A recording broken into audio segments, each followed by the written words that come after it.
Soča, ta čudovita reka, pravimo ji smaragdna reka, ki izvira tam nekje v gorah, v Julijskih Alpah pri Trenti in teče, ustvarja Soško dolino, poimenovano po njej, in se izliva v Italiji v Jadransko morje.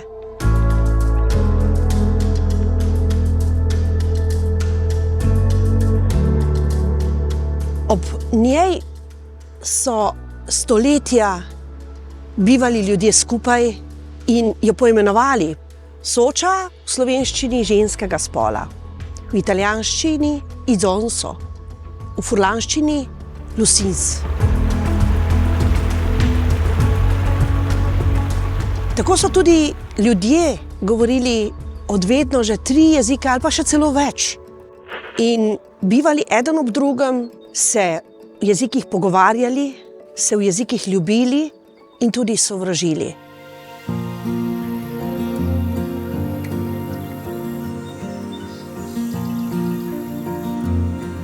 Trije jeziki 3 narodov, ki se stekajo eden od drugega skozi stoletja, tako kot se voda steka po tej reki, in živijo eden ob drugem. Ljudje, ki so bivali tu od vedno, so prepletali svoje jezike in govorili znotraj svojih domov in zunaj.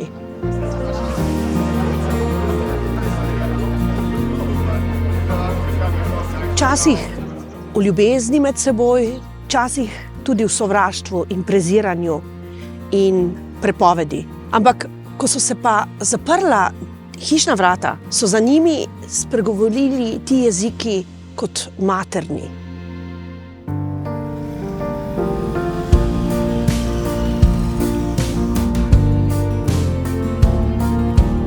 Tisti jezik, v katerem mati prigovarja svojemu otroku, ko ga prislanja k prsim. Tisti jezik, v katerem se med seboj pogovarjajo bratje in sestre, očetje in sinovi, matere in hčere, dedki in babice s svojimi vnuki. Tisti jezik tudi, v katerem se pogovarjajo prijatelji med seboj.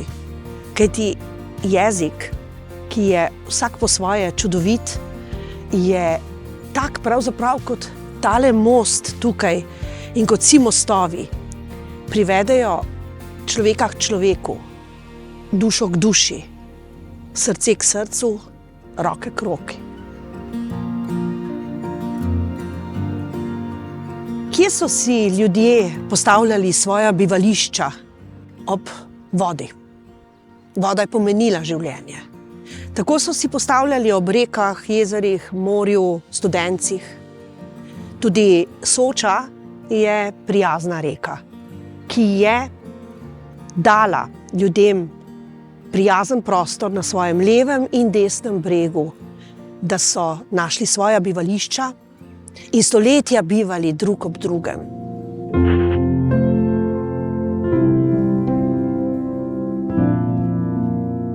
Tisto, kar je tu zanimivo, je, da stoletja in stoletja ljudje niso tu imeli meje.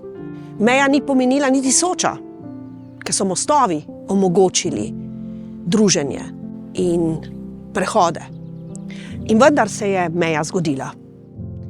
V mojem romanu Gorica se Pina kot majhen otrok leta 1947, ko so mejo dokončno postavljali, pravzaprav ne ve, kaj je meja, in sprašuje svojega očeta, kakšna bo meja.